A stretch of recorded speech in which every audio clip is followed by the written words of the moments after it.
بدشگونی لینا یہ بہت سارے معاشروں میں اور تہذیبوں میں مروج تھا اور اب بھی مروج ہے، لیکن اسلام نے اس کی نفی کی ہے۔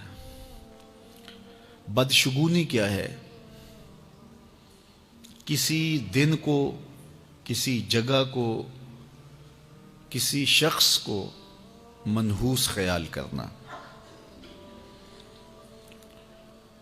بعض لوگ جانوروں کے بولنے سے بدشگونی لیتے ہیں کہ الو بول پڑا ہے تو یہ کام ہم نے نہیں کرنا، بلی نے راستہ کاٹ دیا ہے تو یہ کام ہم نے نہیں کرنا۔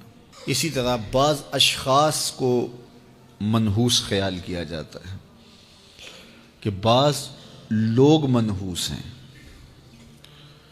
عموماً بعض خاندانوں کے اندر کسی عورت کو منحوس خیال کر لیا جاتا ہے اور پورے خاندان کے لوگ اس کے بارے میں یہ رائے قائم کر لیتے ہیں کہ یہ منحوسہ ہے، اور یہ اگر صبح صبح اس سے ملاقات ہو گئی تو پھر سارا دن خراب گزرے گا۔ تو یہ ایک تصور ہے بدشگونی کا جو ہماری معاشرت کے اندر پایا جاتا ہے۔ جاہلیت کے زمانے میں یہ ساری چیزیں موجود تھیں۔ آقا کریم علیہ السلام تشریف لائے تو آقا کریم علیہ السلام نے ان ساری چیزوں کی نفی کی اور اللہ پر توکل کرنا، اللہ پر بھروسہ کرنا سکھایا۔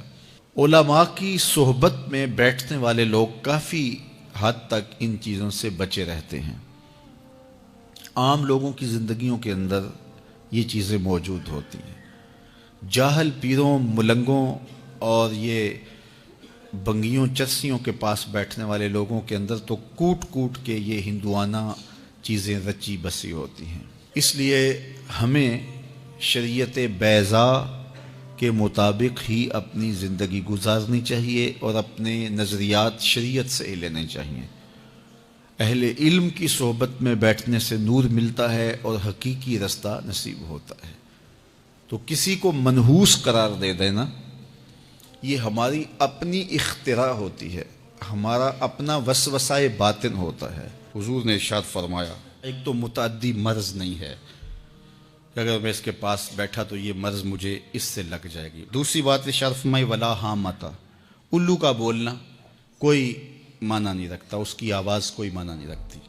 تیسری بات فرمائی اور نہ ہی ستاروں کی کوئی تاثیر ہے کہ فلاں ستارے کا یہ اثر ہے۔ اقبال کہتا ہے یہ ستارے میری قسمت پر کیسے اثر انداز ہوں گے جو خود افلاک میں زار و زبوں گھوم رہے ہیں۔ وہ بعض کہتے ہیں ہاتھ کی لکیریں کام کرتی ہیں، جی یہ تیری ہاتھ میں فلاں چیز کی لکیر ہی نہیں ہے، فلاں کی لکیر ہے۔ وہ بیٹھے ہوتے ہیں نا فٹ پاتھ کے اوپر پروفیسر بابا جو قسمت کا حال بتاتے ہیں اور 10 روپے لیتے ہیں، تو وہ بتا رہے ہوتے ہیں تیری قسمت میں یہ ہے، تیری قسمت میں یہ ہے، تیری قسمت میں یہ ہے۔ وہ کسی نے کہا قسمت تو ان کی بھی ہوتی ہے جن کے ہاتھ بھی نہیں ہوتے۔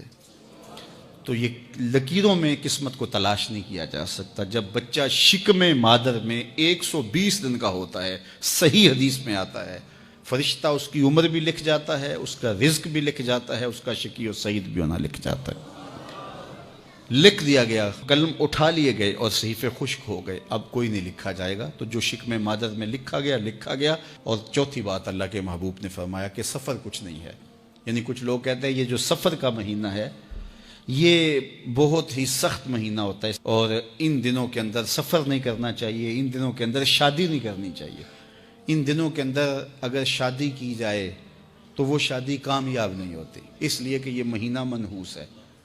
میں آپ کو بتاتا ہوں کہ اس سفر کے مہینے میں سیدنا علی کی شادی حضرت سیدہ فاطمہ سے ہوئی ہے۔